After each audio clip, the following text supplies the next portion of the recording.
za kuvugana n'umukozi wacu kandaze Blazer Wanda. Allo? Allo, murakoze guhamagara ku murongo ya MTN, muravugana na muvugana nande? Ravugana na Nzabazengereza Blaise.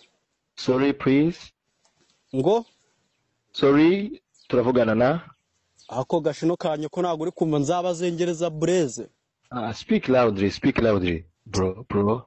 Ako muri MTN mwagiye mureka kugorana wakigwedwe n'imbeca muri MTN warizuze ko nabandi bize vuga ikinyarwanda. No, calm down. Turavugana nande? Nzabazengereza Blaise. Ego Blaise, murakoze guhamagara ku murongo ya MTN, tubafasha iki? Nafashe telefone aho ngaho muri make. Yego. Mbareza amafaranga 10,014. Yego. Murambwa ngo phone bayi yanje none ko mbona phone yanyu yapfuye bari kumbwira ngo mukira wacu ngurasabwa kwishura amafaranga kugira ngo phone yongere gukora. Mwayifashe muri make. Ifatira hagana he? Aho ngaho Remera.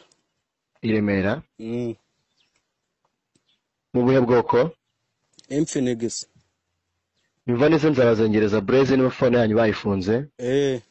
Nta kindi musabwa kugira ngo phone yanyu yongere gukore?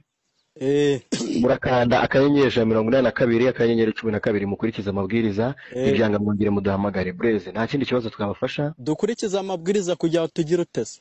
Mwishyure 10,012 byifata abaguzi mwagiye mufata paka meze 18.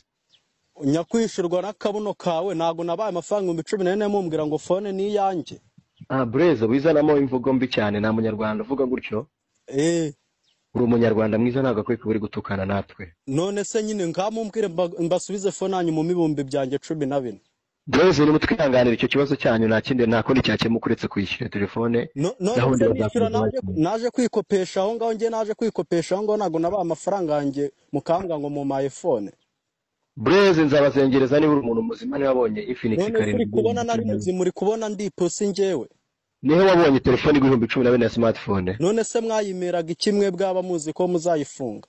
Ni kuri make Blaise nyumva neza ureke gutuka. Make gashino kanyu ko make barabirya cyaba barabirarira yo nyaguramo ubugari nago nari kuburya. Blaise tugiye kubakupa. Ukupa gashino ka kupa ikimaberanyo ko nyemurira ikibazo cyamumbwire mbazane phone yanyu munsubiza yanjye. Umva neza Blaise tamangara nanjye naguhangara nakwambura isura y'ubwaje ntapa. Unyambura isura se wakigodgura yinyambura uyikuye hehe ngiye nikoga kuba amazuru muri rigori we. Wese wayakubyemo amabyiwe. Uri ko rwahamagara gutya banagiye kugwa service ukazana ibintu by'ibitutsi wahambwawe. Wese nagura imbwa mumereze ibyanjye. Umva kinyamujonjoro rwawe. Kandi ubwiza ukuri sibyo? Mubwiza ukuri ngo manuke ku mano yawe ndiko. Ugiye gutuma nkanda wambwe ngo witwa Nzabazengereza Blaise mumurebe. Ni umuhungu umutwe mu bindi kubona imbere yanjye. Umutwe se gashino kanye kuri kumbona ko nibereye mu gishanga ora muri mutene. Kanya ko sotarakoteye wewe. Ngo iki? Wakanye ko karakotesha. Urakadiye mboro yawe. Ndiko ka gendesha amatwi yo kwitura mu mihango ya bene wanyu. Urakadiga gashino kanye ko. Woka rwara ubudakira uka pfusheka skwera nyako. Wowe se wapfushije wa mabye ware wabyara. Gacike mboro gaherekeza so yapfuye. Uragatore nyoko bukumudere w'amabyi. Niko gatembanwa n'umuvu w'amabyi y'indushi. Baravuga turagatembanwe n'umuvu w'amabyerekejwe na Korali insazi mwabisambo mwe bya MTN muramereza yanjye. Niko amungu ufite ishinyituko nk'amapera ya Kinyarwanda uga shishuka ikibura cyawe. Wese washishutse urwo rubuno rwawe w'amabyi uko rumeze gusa. Nyumva neza Blaise gashino kanyoko. Na gashino kanyoko urakadwa imihango ya so. Kikubita mu misayo kandi misayo ndamubishora bishwa bego kikubita mu gashino kanyoko kandi igito cyane ko nawe kikiri kunuka nk'umusazi w'ibyo byo gashino kanyoko nongeye kumvugisha nashaka mana yanjye we ni kwa gahungu urahangara. Bro, listen. Anytime you try to call me another time, I will take you down. And you take your noise, I will cut, take your dicky, I will cut, take your mouth, I will duck, everything you have, I will cut. Motherfucker. Motherfucker. Urakamanuke kuri nyirabombombo yikore mboro munani ugira mu kabandi zinywesha igishina amazi wagiswere cyane ko. Niko kwikuta umihanganye ko yaso. Mbase urakikuruze mu gituba cyane ko waturutsemo acicuco amabyiho. Undi uri umuntu wagaswere nyoko. Niko waturutse mu kuzimu wagaswere cyangwa uri umuzimu kanyoko.